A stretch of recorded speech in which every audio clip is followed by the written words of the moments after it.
honest now, you clicked on this video because you're a fan of magic and romance in anime, and probably can't find a good anime to watch centered around that. Well, no worries, cause today's video will help you out.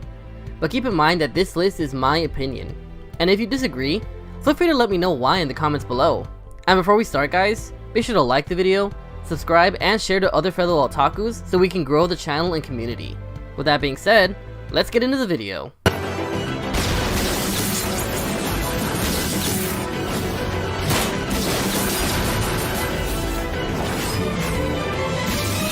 Number 10. Witchcraft works. Honoka Takamiya is a typical teenager. He does his classwork and admires Ayaka, the school idol, who sits next to him in class. But the boy's life changes forever when one day, a piece of the school falls on top of him, and he's saved by Ayaka due to her magical powers? For Ayaka is a witch, and deeming Honoka to be her princess, she is determined to keep the boy safe from harm. Now, Honoka must try to stay alive while countless other witches target him, learn more about Ayaka and her craft, and still try to maintain his high school life in the process. Don't!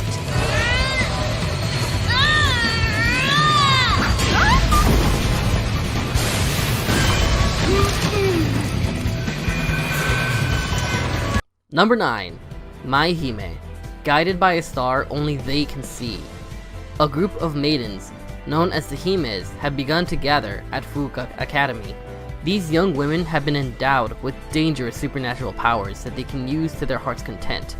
But there's a price. To wield them, they must put their most important thing on the line. Now, in the midst of schoolwork and friendships, they find themselves caught in the midst of strange conspiracies seemingly related to the terrifying monsters that attack them. Is the power of the Himes strong enough to save themselves and the ones they love?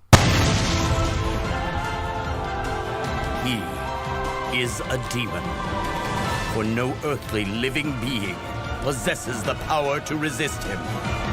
His name is Campione. Number 8. Campione.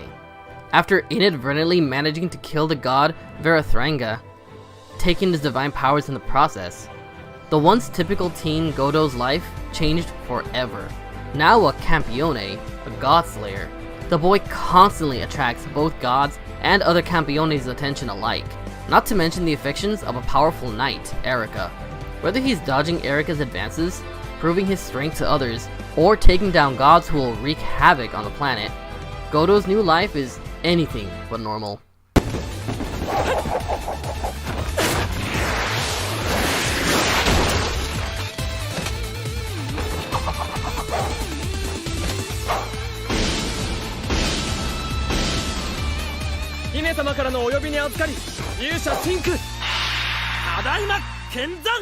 Number 7. Dog Days. In the magical land of Flanyard, animal-eared inhabitants battle each other for resources in harmless war games. One region, Biscotti, has fought valiantly, but is on the verge of financial ruin when its princess, Melchiorre, makes a decision. She'll summon a champion who can fight for their honor. Through a magical portal comes Shinku, a once typical middle school student who is eager to join the cause. But soon, both Melchiorre and Shinku make a terrible discovery. Those who are summoned can't return home. Now as Shinku continues to train and fight for Biscotti, he and the others must also try to find a way for the boy to someday get back to his loving friends and family.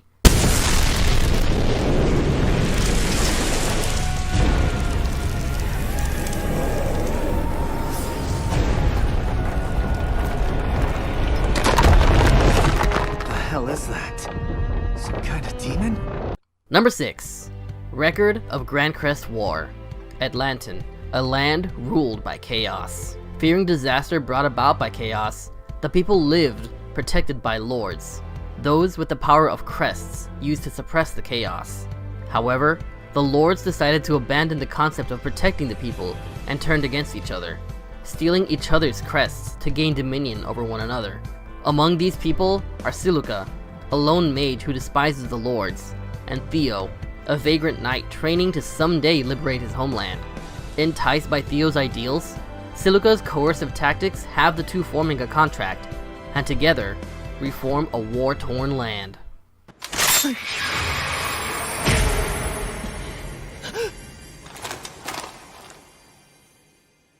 Number 5.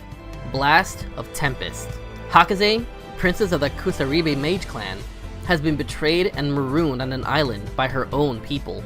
They seek to revive the Tree of Exodus, an incomprehensibly powerful entity of alien origin, to save the world from the tyranny of its antithesis, the Tree of Genesis that powers their magic.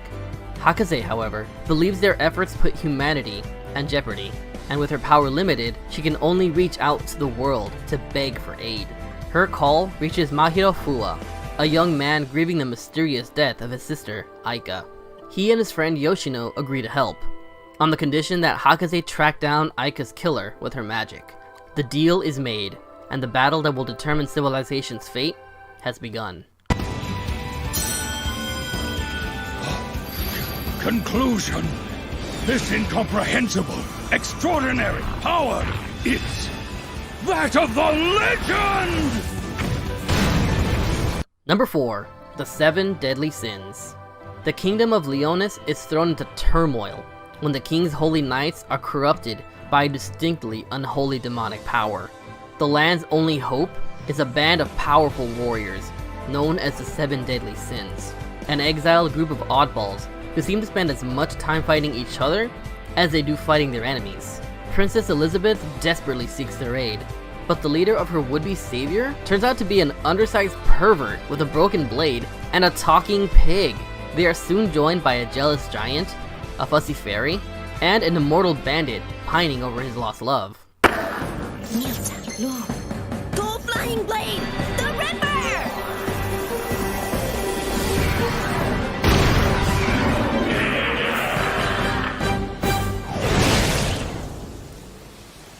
Number 3. Chaika, the Coffin Princess. Toru Akira is a 20-year-old retired soldier meandering through life now that the war has ended, as he cannot find a job where he can put his fighting skills to use. An opportunity appears before him, however, when he meets a white-haired wizard named Chaika Trabant.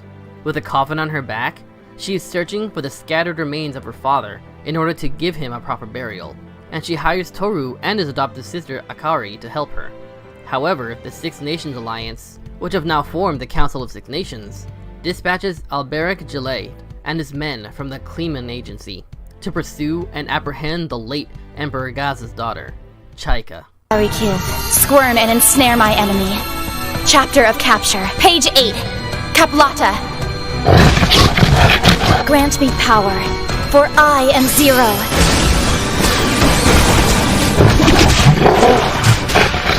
I use words and sacrifice to draw forth demonic power. Number 2. Grimoire of Zero. In the liturgical year 526, sorcery has spread throughout the land, but few are aware of a rival practice called magic.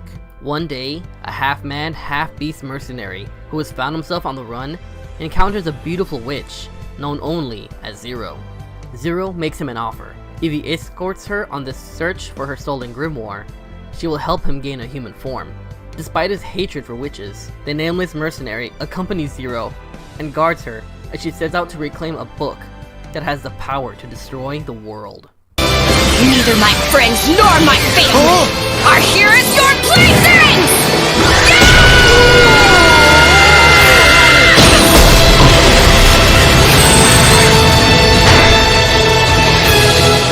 Number 1. UQ Holder. When you're the grandson of a famous hero, you think that your life would be interesting. But Tota Konoe is stuck in the dullest place he can imagine. He can't even leave his tiny village until he can defeat his teacher and foster parent Yukihime, and she seems to be impossibly powerful. Then, everything changes when Yukihime is attacked, and Tota learns that both she and Tota himself aren't who or what Tota thought they were. Tota has a new, impossibly long life ahead of him, and an amazing destiny that ties in with the fate of his grandfather, the legendary Neji Springfield. Well guys, what did you think of today's video? Let me know your thoughts and concerns in the comments below, and be sure to like and subscribe if you haven't already. And I also take video recommendations, so if you think of one, well, pass it on and I'll do my best to make a video out of it. Anyway guys, I'll see you in the next video. Peace!